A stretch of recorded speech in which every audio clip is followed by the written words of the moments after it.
Hi, എല്ലാവർക്കും സുഖല്ലേ? Taste ചെയ്ത മൈൻഡിലേക്ക് എല്ലാവർക്കും സ്വാഗതം. ഇന്ന് നമ്മളുടെ നാട്ടിലെ ചായക്കടകളിലൊക്കെ കിട്ടുന്ന ഒരു അടിപൊളി പലഹാരം ഉണ്ടല്ലോ, നമ്മളുടെ സവാള വട. ആ സവാള വട അതേ രുചിയില് അടിപൊളിയായിട്ട് നമുക്ക് വീട്ടിലും ഉണ്ടാക്കിയെടുക്കാം. അപ്പോൾ അതെങ്ങനെ ഉണ്ടാക്കാം എന്നുള്ളതാണ് ഇന്നത്തെ വീഡിയോ. അപ്പോൾ നമുക്ക് വീഡിയോ കാണാം. നമ്മൾ സവാള വട ഉണ്ടാക്കാനായിട്ട് ഞാനൊരു വലിയ സവാള ചെറിയ ചെറിയ കഷ്ണങ്ങളാക്കി അരിഞ്ഞെടുത്തിട്ടുണ്ട്. അതുപോലെ തന്നെ ഒരു വലിയ കഷ്ണം ഇഞ്ചി ചതച്ചെടുത്തിട്ടുണ്ട്. ഇനി ഇതിലോട്ട് നമുക്ക് 2 ചെറിയ പച്ചമുളക് കൂടെ അരിഞ്ഞ് ചേർത്ത് കൊടുക്കാം. ഇതിലോട്ട് നമുക്ക് ഒരു തണ്ട് കറിവേപ്പില കൂടെ അരിഞ്ഞ് ചേർത്ത് കൊടുക്കാം. പിന്നെ ആവശ്യത്തിനുള്ള ഉപ്പ് കൂടെ ചേർത്ത് കൊടുക്കണം. ഇനി ഇതെല്ലാം കൂടെ ചേർത്തിട്ട് നമ്മൾ കൈ വെച്ച് നന്നായിട്ടൊന്ന് കുഴയ്ക്കണം. ഇങ്ങനെ കുഴയ്ക്കുന്ന എന്തിനാണെന്ന് ചോദിച്ചാൽ ഈ സവാളയിൽ നിറയെ വെള്ളം ഉണ്ടാവും. അപ്പോൾ ആ വെള്ളമൊക്കെ നന്നായിട്ടൊന്ന് വരാൻ വേണ്ടിയിട്ടാണ് നമ്മളിതുപോലെ നന്നായിട്ടൊന്ന് കുഴച്ചെടുക്കുന്നത് കേട്ടോ. ഇപ്പോൾ ഇതേ ഞാൻ നന്നായിട്ടൊന്ന് കുഴച്ചെടുത്തിട്ടുണ്ട്. ഇപ്പോൾ നിങ്ങൾക്ക് കാണുമ്പോൾ മനസ്സിലായിട്ടുണ്ടാവും ഇതിനകത്തുനിന്നൊക്കെ നന്നായിട്ട് വെള്ളം വന്നിട്ടുണ്ട്. അപ്പോൾ ആദ്യം തന്നെ നമ്മളിതുപോലൊന്ന് ചെയ്തെടുക്കണം, എങ്കിലേ നമുക്ക് വെള്ളമൊക്കെ കറക്റ്റ് ആവുള്ളൂ. ഇനി നമുക്ക് കുറച്ച് പൊടികളൊക്കെ ഇട്ട് കൊടുക്കാം. അപ്പോൾ ഞാനിത് 1 കപ്പ് കടലപ്പൊടിയാണ് ചേർത്ത് കൊടുത്തത്. ഇനി ഇതിലോട്ട് നമുക്ക് 1/2 കപ്പ് മൈദപ്പൊടി കൂടെ ചേർത്ത് കൊടുക്കാം. ഒരു 1/2 teaspoon baking soda, 1 table spoon അരിപ്പൊടി, അതുപോലെ തന്നെ 1 ടേബിൾ സ്പൂണ് നല്ല പുളിയില്ലാത്ത കട്ട തൈര്. ഇത്രയാണ് ഞാനിതിനകത്തോട്ട് ചേർത്ത് കൊടുക്കുന്നത്. ഇനി ഇത് നമുക്ക് ഒന്നുകൂടെ ഒന്ന് മിക്സ് ചെയ്തെടുക്കാം.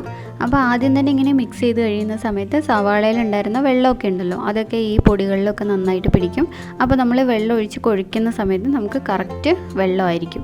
നമ്മൾ ആദ്യം തന്നെ വെള്ളം ഒഴിച്ച് കഴിയുന്ന സമയത്ത് ചിലപ്പോൾ കൂടാനുള്ള ചാൻസ് ഉണ്ട്. അങ്ങനെ ഒരുപാട് വെള്ളം കൂടരുത്, എന്നാൽ ഒട്ടും കുറയുമരുത്. കുറഞ്ഞു കഴിയുമ്പം നമുക്ക് ഇത് ഉണ്ടാക്കിയെടുക്കുന്ന സമയത്ത് അകമൊന്നും അധികം വേകാത്തതുപോലെ തോന്നും.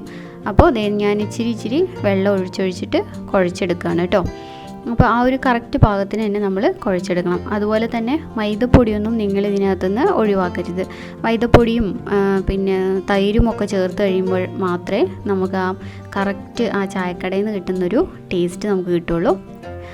ഇപ്പം ഞാനിത് കറക്റ്റ് പാകത്തിന് കുഴച്ചെടുത്തിട്ടുണ്ട്. ഈ ഒരു പരുവത്തിൽ വേണം നമ്മൾ ഇതൊന്ന് റെഡിയാക്കി എടുക്കാനായിട്ട്. ഇനി നമുക്കിതൊരു 1 മണിക്കൂറൊന്ന് മാറ്റി വയ്ക്കാം റെസ്റ്റ് ചെയ്യാനായിട്ട്. അപ്പോൾ ഒരു 1-2 മണിക്കൂർ വെച്ച് കഴിഞ്ഞാൽ നല്ലതാണ് കേട്ടോ. അപ്പോൾ നിങ്ങൾ 4 മണിക്കൊക്കെ ഉണ്ടാക്കാനാണ് പ്ലാനെങ്കിൽ ഒരു 2-3 മണിയൊക്കെ ആവുന്ന സമയത്ത് ഇത് റെഡിയാക്കി വെക്കുകയാണെങ്കിൽ കറക്റ്റായിരിക്കും. ഇനി നമുക്കിതൊന്ന് മാറ്റി വയ്ക്കാം. ഇപ്പോൾ ഇതേ 1 മണിക്കൂർ കഴിഞ്ഞിട്ടുണ്ട്. ഞാനിവിടെ ഒരു പാൻ എടുത്തിട്ട് അതിനകത്തോട്ട് സൺഫ്ലവർ ഓയിലാണ് ഒഴിച്ചു കൊടുത്തിരിക്കുന്നത്. നമ്മളിത് ഡീപ്പ് ഫ്രൈ ആണ് ചെയ്തെടുക്കാൻ പോകുന്നത്. അതുകൊണ്ട് തന്നെ ഒരല്പം കൂടുതൽ എണ്ണ ഞാനിവിടെ എടുത്ത് വെച്ചിട്ടുണ്ട് കേട്ടോ. ഇനി ഈ എണ്ണ നന്നായിട്ട് ചൂടായതിന് ശേഷം മാത്രമേ നമ്മളിതിനകത്തോട്ട് നമ്മുടെ സവാള വട ഇട്ട് കൊടുക്കാൻ പാടുള്ളൂ. അപ്പോൾ ഞാനിവിടെ ഒരു ബൗളിനകത്തൊരല്പം വെള്ളം കൂടി എടുത്ത് വെച്ചിട്ടുണ്ട്.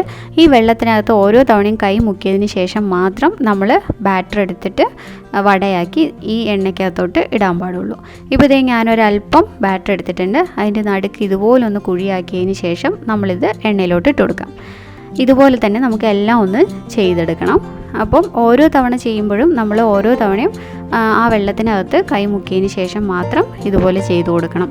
ഇല്ലെങ്കിൽ പിന്നെ നമ്മളുടെ ഈ ബാറ്റർ ഉണ്ടല്ലോ, ഇതിങ്ങനെ ഇടുന്ന സമയത്ത് കയ്യിൽ നിന്ന് വിട്ടു പോരത്തില്ല. അതിന് വേണ്ടിയിട്ടാണ് നമ്മൾ വെള്ളത്തിൽ മുക്കുന്നത്. അപ്പോൾ ഇതുപോലെ നമുക്ക് എല്ലാ വടയും ഒന്ന് ഉണ്ടാക്കിയെടുക്കാം. അതുപോലെ തന്നെ നമ്മൾ എണ്ണ നല്ലോണം ചൂടായി കഴിഞ്ഞ ശേഷം ഇതിനകത്തോട്ട് ഇടണം. പക്ഷേ എന്ന് കരുതിയിട്ട് ഒരുപാട് കരിഞ്ഞു പോകരുത്. എണ്ണ ചൂടായി കഴിഞ്ഞ് കഴിയുമ്പം നമ്മൾ തീ വളരെ കുറച്ച് വെക്കണം. ആ കുറച്ച് വെച്ചിട്ട് ആ തീയിൽ വേണം നമ്മളുടെ ഈ വടയൊക്കെ നന്നായിട്ട് കിടന്നൊന്ന് മൊരിഞ്ഞ് വരാൻ വേണ്ടിയിട്ട്. ഒരുപാട് തീ കൂട്ടി വെച്ച് കഴിയുമ്പോൾ പെട്ടെന്ന് കരിഞ്ഞു പോവും, ഒന്നും വേവത്തില്ല. ഇത് ഞാൻ പല റെസിപ്പികളിലും പറയുന്നതാണ്. എന്നാലും ആദ്യമായിട്ട് കാണുന്നവർക്കിത് അറിയത്തില്ലല്ലോ, അതുകൊണ്ടാണ് വീണ്ടും പറയുന്നത് കേട്ടോ. അപ്പോൾ നമ്മൾ വടയെല്ലാം ഇട്ട് കൊടുത്തിട്ടുണ്ട്. ഇനി ഇതൊക്കെ ഒന്ന് തിരിച്ചും മറിച്ചും ഒക്കെ ഇട്ടിട്ട് നന്നായിട്ടൊന്ന് പൊള്ളിച്ചെടുക്കാം. അതുപോലെ നമ്മൾ ഈ തൈരും പിന്നെ മൈദയും അരിപ്പൊടിയും എല്ലാം കൂടെ ചേരുമ്പോഴത്തേക്കും നമ്മൾ ചായക്കടയിൽ പോയി കഴിക്കുന്ന ആ ഒരു അതേ ടേസ്റ്റ് തന്നെയാണ് ഇതിന് കിട്ടുന്നത്. ആ ടേസ്റ്റിൽ തന്നെ നമുക്ക് വീട്ടിലും ഇത് കഴിക്കാൻ പറ്റും. അപ്പോൾ തീർച്ചയായിട്ടും നിങ്ങൾ ഒന്ന് ചെയ്ത് നോക്കണം. വളരെ ഈസി ആയിട്ട് ചെയ്യാൻ പറ്റുന്ന ഒരു അടിപൊളി റെസിപ്പിയും കൂടിയല്ലേ ഇത്. അപ്പോൾ തീർച്ചയായിട്ടും ചെയ്ത് നോക്കണം കേട്ടോ. ഈ പറഞ്ഞ ചേരുവകളെല്ലാം തന്നെ ചേർക്കണം. അപ്പോൾ ഇത് ഒരു ചെറുതായിട്ടൊന്ന് ഗോൾഡൻ കളറായി വന്നിട്ടുണ്ട്. അപ്പോൾ ഇത് നമുക്ക് നന്നായിട്ടൊന്ന് തിരിച്ചും മറിച്ചൊക്കെ ഇട്ടിട്ട് നന്നായിട്ടൊന്ന് വേവിച്ചെടുക്കണം. അതിന് ശേഷം നമുക്കിത് കോരിയെടുക്കാം. ഇപ്പോൾ ദേ നമ്മളുടെ നല്ല മുരുമുരാന്നിരിക്കുന്ന സവാള വട റെഡിയായി കഴിഞ്ഞു. അടിപൊളി ടേസ്റ്റാണ്. തീർച്ചയായും നിങ്ങൾ ചെയ്ത് നോക്കണം. ഇഷ്ടപ്പെട്ടിട്ടുണ്ടെങ്കിൽ ലൈക്ക് ചെയ്യാനും സബ്സ്ക്രൈബ് ചെയ്യാനും കമൻറ്റ് ചെയ്യാനും അതുപോലെ ഷെയർ ചെയ്യാനും ഒന്നും മറക്കരുത്. അപ്പോൾ അടുത്ത ഒരു നല്ല റെസിപ്പി ആയിട്ട്, വളരെ ഈസി ആയിട്ടുള്ള എന്തെങ്കിലും ഒരു റെസിപ്പി ആയിട്ട് വീണ്ടും കാണാം. ടാറ്റാ.